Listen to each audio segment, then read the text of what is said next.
신논현역입니다. 신논현역에서 이제 걸어가면서 이야기를 하고 있는 중인데요. 뭐 이제 뭘 먹고 살아야 될까? 앞으로 어떤 인생을 살게 될까? 뭐 이런저런 생각들을 계속 하는데, 뭐 우리가 현재 살고 있는 삶이 꽤 길 거다라는 거, 우리가 80세 시대, 100세 시대라고 얘기를 하는데, 뭐 이제 현재 이제 대한민국의 직장인들의 정년은 60세인데 65세로 연장될 겁니다. 65세로 연장이 되고, 뭐 세금도 많이 늘어날 거고요. 의료보험이나 국민연금 요율도 이제 올라가겠죠. 국민연금 납부요율이 현재 9%인데 24년입니까 25년입니까 되게 오랫동안 그 요율이 바뀌지 않았죠. 이제 서서히 이제 어쩔 수 없이 올려야 될 것이고, 뭐 일본의 고이즈미 이제 전 총리가 이제 개혁을 했던 것처럼 한국도 이제 비슷한 수순을 밟겠죠. 뭐 결국은 서민들의 삶이 이제 더 많이 위축이 될 것이고, 이제 빈부격차가 더 이제 심해질 거다라고 보면 맞습니다.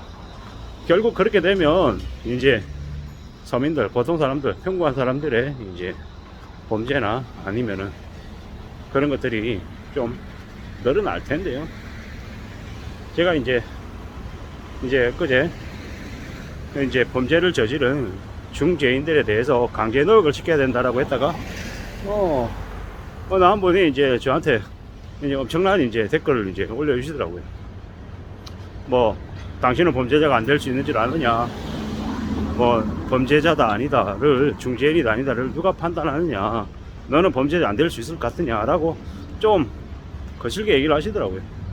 뭐 강제 노역을 시켜야 된다 라고 이제 제가 주장했던 부분에 대해서 말씀을 조금 드리면, 이제 범죄를 저지른 사람들, 모든 사람들에 대해서 강제 노역을 전부 다 일괄적으로 시켜야 된다는 얘기는 절대 아니고, 이제 사기, 경제사범들, 경제사기를 저지르고 피해를 너무 많은 사람들에게 이제 입혔던 사람들에 대해서 이제 북한에서 얘기하는 거죠. 뭐 범죄자에게도 인권이 필요하다.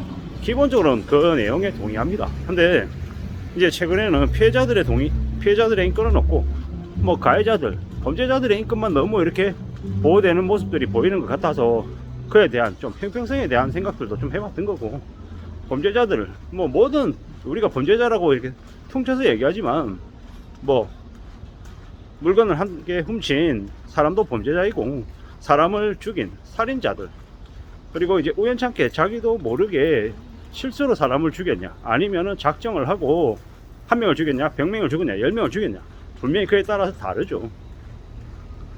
그러한 부분들 관련해서 수위에 대한 그런 부분도 있어야 될 거고, 재산상의 피해 금액에 대한 부분들도 좀 차등을 둬서 이제 바라봐야겠죠.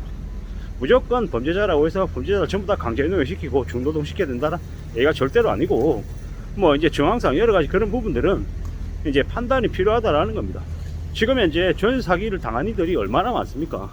근데 그 전세 사기범들은 법의 망을 교묘히 피해가면서 장난을 치고 있는 거죠.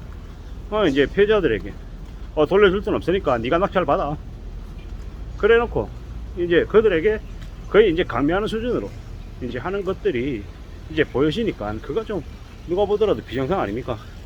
그리고 2030들, 청년들, 이제 경제적인 약자들 대상으로 해가지고 이제 자기가 알고 있는 그런 법망에 이제 허술한 부분들을 악용해가지고 그렇게 작정을 하고 경제 피해를 입힌 사기범들이잖아요. 그리고 피해자들에게 뭐 피해 회복을 위해서 조금이나마 이제 피해 금액에 대해서 돌려주려고 하는 그런 정상 탐정 이런 거 전혀 없이 그냥 배째라, 나 법대로 하시라, 당한 놈들이 바보다, 이렇게 얘기하는 그런 뻔뻔한 그런 이들을 대상으로 해서, 그리고 금액이 이제 월등히 높은 사람들, 얼마 이상의 금액을, 그 기준은 분명히 정해야 되겠지만, 그런 사람들 대상으로 해서는 강제 노역이 필요하다. 그리고 그 강제 노역을 통해서 벌어들인 돈을 피해자들 그 피해 금액 회복에 집중해서 이렇게 해야 된다라고 하는 개인적인 의견을 이제 냈던 거죠. 뭐 물론 이게 뭐 얼마나 엄청난 이렇게 사회적인 논의도 필요하고, 뭐 다각도로 이로 인한 부작용이 있는지 없는지도 따져봐야겠죠. 뭐 그런 것들을 이렇게 다 감안하고 이제 뭐 이야기해야 된다, 뭐 이러면 이제 제가 이제 겁나서 얘기 못하는 거죠. 뭐 제가 이제 편향된 시각으로 이렇게 너무 단편적으로 이렇게 뭔가를 보려고 할 때 그런 지적들은 저한테 분명히 도움이 됩니다. 뭐 어쩌면 그게 제가 유튜브 영상을 찍어서 올릴 때 얻는 이제 배움이기도 하고요. 깨우침이기도 하고 나쁘진 않다고 생각합니다. 뭐 그러지만 제 이제 전체적인 전반적인 기조 자체는 변하지 않습니다. 의도적으로 사기 행각을 벌이는 경제사범들 관련해 가지고 좀 제대로 된 처벌이 있어야 된다. 그리고 그 제대로 된 처벌 플러스해서 피해자들의 피해 금액 회복에도 좀 집중이 필요하다라는 거죠. 뭐 우리 흔히 우스갯소리로 이렇게 얘기하잖아요. 경제 사기 치는 놈들 재산은 자기 재산이 아니라 뭐 차명으로 언니게 해놓고 와이프 이름이나 다른 가족 이름으로 언니게 해놓고 나 돈 없어, 나 상진했어, 나 다 썼어, 그래 놓고 이제 처벌받고 이제 징역 3년 집행유예 4년 뭐 이런 식으로 받고 나온 다음에 그 돈 가지고 이제 평생 이제 먹고 잘 사는 거죠. 알고 봤더니 개인회식 신청하고 파산 신고하고 뭐 요새는 그렇게 해서 채무불이행자 등재가 돼도 뭐 악랄한 놈들은 그로 인한 이제 불편함을 요모조모 빠져나갈 공리를 너무도 잘하잖아요. 가족 이름으로 신용카드 발급받아 쓰고